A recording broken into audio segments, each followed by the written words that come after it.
What's up, everyone? My name is Ethan. Welcome to Splash City. If you're new, don't forget to subscribe, and let's get into it for today. So yeah, this is a little bit of a different kind of setup, given that you're not seeing my face right now. This is a just audio voiceover over the image. As I mentioned the other day, if you watched that video, I am in Las Vegas for NBA Summer League. And I've been here for 2 days now and watched a bunch of games so far. And I'm here recording some content for you guys from Las Vegas. So I mentioned in that video from yesterday that I was thinking about bringing all my camera stuff and my equipment to try to record and still do a face cam.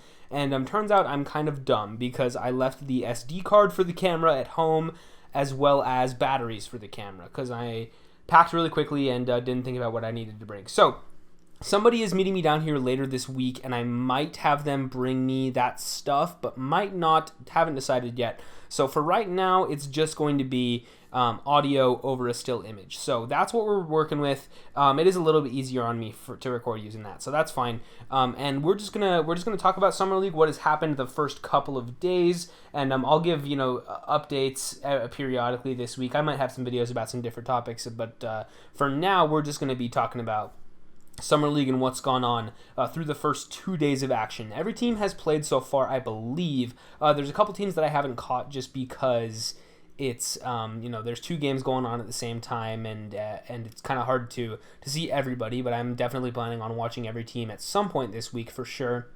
So there's a few teams that I have not seen yet, but I've seen most of the players already. So I'm just gonna give thoughts on some bullet points over these past couple of days, and let's get into it. So first of all, I wanted to talk about the environment of Summer League for a second. It is electric down here. It's so much fun.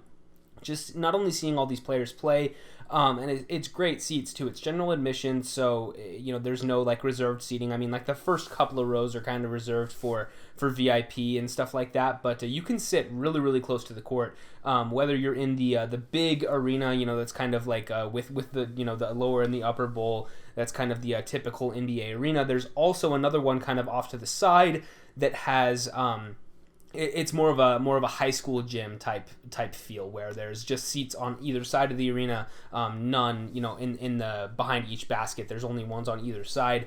And so you can sit really close that way, and you get a really good view of the players. So it's a great seats there, and you're able to really see what's going on, which is great. And there's also tons of NBA players that have been in the building. I'm sure a lot of you have seen some posts on social media from NBA accounts and team accounts and stuff of all the players that have been around.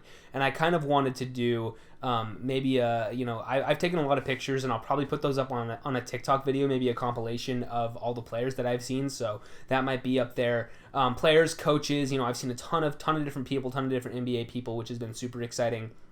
I did get a couple of signatures on my hat, which I posted on Twitter. Eric Pascal, who former Golden State Warrior, traded to the Jazz, got him to sign it, as well as Michael Mulder and Juan Toscano Anderson, who both currently play for the Warriors. Hoping to get as many signatures and pictures as I can this week from not only players that I like, but just players that play for the Warriors, of course, but just really anybody that I can get up close to. So I'm gonna try to get a little book. I think they're handing out like little signature books that you can buy or something. And I'll try to get as many signatures as I can. But yeah, I've already got 3, which is super, super exciting. 3 of my favorite players on the Warriors, especially Juan T. I'm super hyped for that one. And Juan Toscano Anderson's signature on my hat that I've had for, this hat's like 6 or 7 years old. I wear it everywhere, and finally got some signatures on there. So that's super cool. But yeah, that's the first takeaway that I have from Summer League is just the amount of players that are here. And the amount of team personnel that's around, and it's just crazy to see all these people up close because I'm so used to watching them on TV. And when I do go to games in person, I haven't really had good seats. I'm sitting kind of in the upper bowl and the nosebleeds. So really seeing players up close has been super, super exciting and super awesome. So let's go through some thoughts from some of the games that I saw. I'll just kind of go rapid fire through a lot of these notes that I've taken over the past 2 days of action.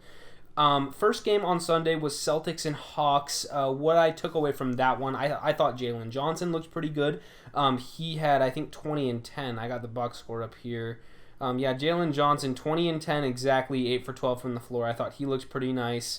Other than that, nothing crazy with the Hawks. Peyton Pritchard, Summer League is above his pay grade. I mean, he was already an older rookie last year, and he had a solid rookie season for the Celtics, but he was just dominant in this game. I mean, he hit 7 threes in this one, 7 for 15, 5 rebounds, 5 assists. Peyton Pritchard looks great, and he, like I said, Summer League is kind of above his pay grade. He should just be playing in the NBA full-time at this point.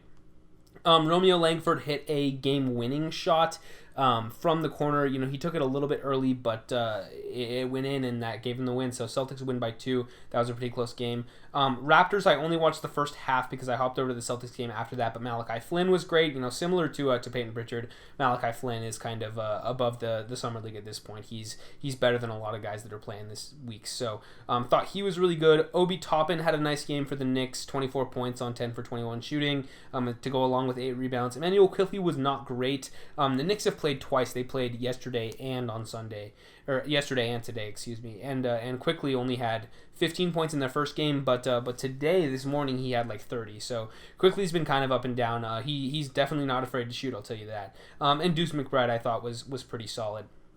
Blazers and Hornets was pretty fun. The Blazers have, for whatever reason, they have Kenneth Reed and Michael Beasley on their team, which is kind of crazy to have all these veterans. They also have a guy, George King, who was 5 for 6 from 3 for 17 points. I believe he was drafted by the Suns like 2 years ago, like late second round, bounced around a little bit, and with the Blazers Summer League team, if he can continue to hit threes at this rate, he should find himself in the NBA, because 5 for 6 from 3 is, a lot of people are looking for that. So George King, maybe a name to watch out for there. Antonio Blakeney had 27 points off the bench for the Blazers. For the Hornets, of course, everybody wants to talk about Liangelo Ball, for good reason. I thought he was actually pretty good. He's played twice as well. The Hornets have played twice so far. And Jello, he hit a couple of shots. He was actually 5 for 8 from 3 in this first game against the Blazers, for 16 points off the bench. Pretty solid. If he can shoot that way, he can maybe play his way onto the team.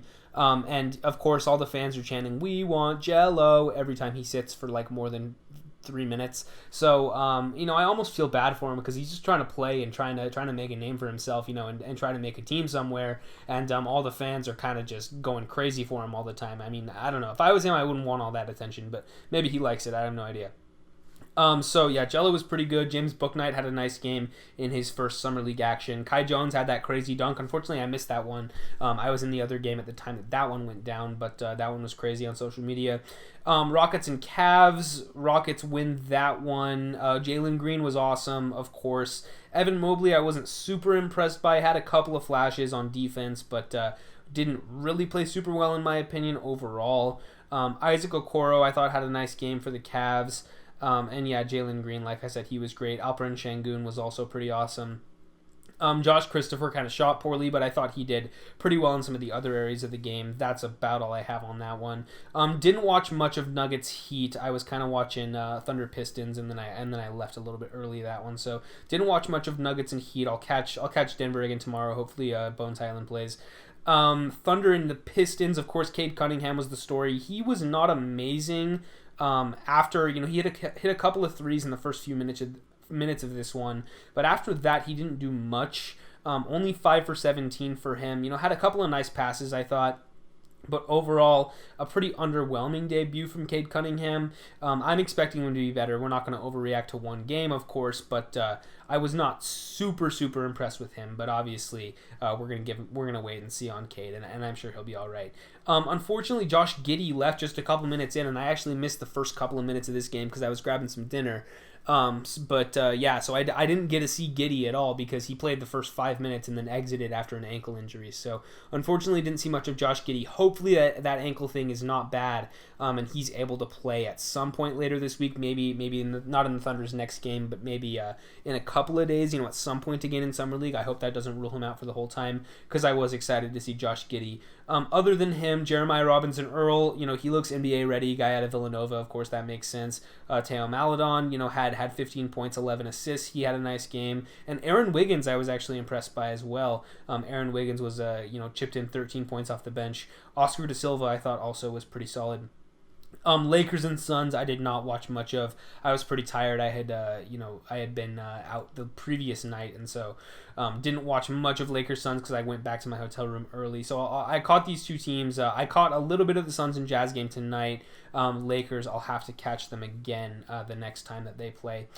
And that's it for day one. That was kind of long, but that's all the games that happened on day one and my thoughts from those.